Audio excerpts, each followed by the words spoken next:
Miss Nelson is Missing by Harry Allard and James Marshall.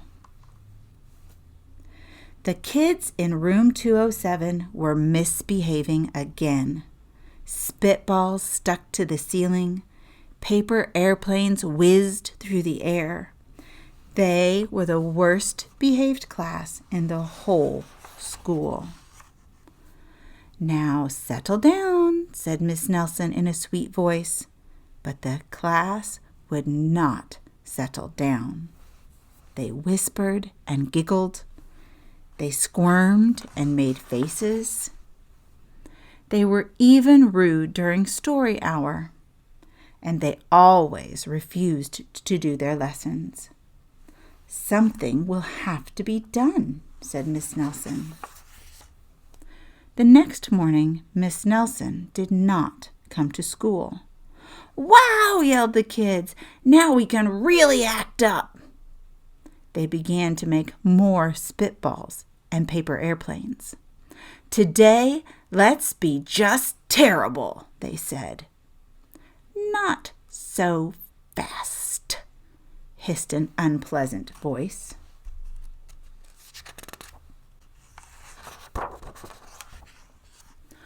A woman in an ugly black dress stood before them. "I am your new teacher, Miss Viola Swamp." And she rapped the desk with her ruler. "Where is Miss Nelson?" asked the kids. "Never mind that," snapped Miss Swamp. "Open those arithmetic books." Miss Nelson's kids did as they were told.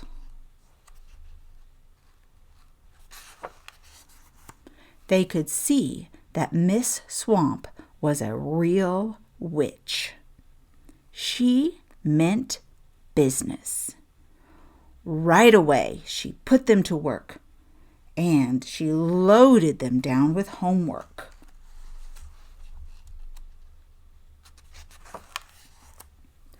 "We'll have no story hour today," said Miss Swamp.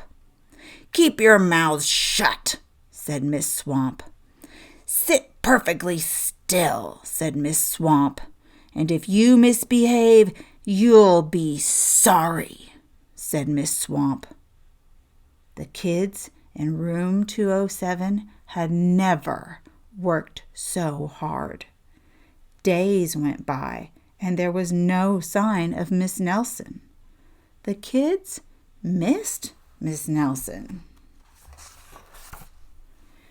"Maybe we should try to find her," they said. Some of them went to the police. Detective McSmog was assigned to the case.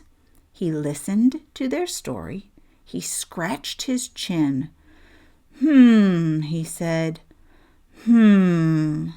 I think Miss Nelson is missing." Detective McSmog would not be much help. Other kids went to Miss Nelson's house. The shades were tightly drawn, and no one answered the door. In fact, the only person they did see was the wicked Miss Viola Swamp coming up the street. "If she sees us, she'll give us more homework." They got away just in time. Maybe something terrible happened to Miss Nelson. "Maybe she was gobbled up by a shark," said one of the kids. But that didn't seem likely. "Maybe Miss Nelson went to Mars," said another kid. But that didn't seem likely either. "I know," exclaimed one know-it-all. "Maybe Miss Nelson's car was carried off by a swarm of angry butterflies." But that was the least likely of all. The kids in room 207 became very discouraged. It seemed that Miss Nelson was never coming back, and they would be stuck with Miss Viola Swamp forever. They heard footsteps in the hall. "Here comes the witch," they whispered. "Hello, children," someone said in a sweet voice. It was Miss Nelson. "Did you miss me?" she asked. "We certainly did," cried all the kids. "Where were you?" "That's my little secret," said Miss Nelson. "How about a story hour?" "Oh, yes," cried the kids. Miss Nelson noticed that during story hour no one was rude or silly. "What brought about this lovely change?" asked Miss Nelson. "That's our little secret," said the kids. Back home, Miss Nelson took off her coat and hung it in the closet, right next to an ugly black dress. When it was time for bed, she sang a little song.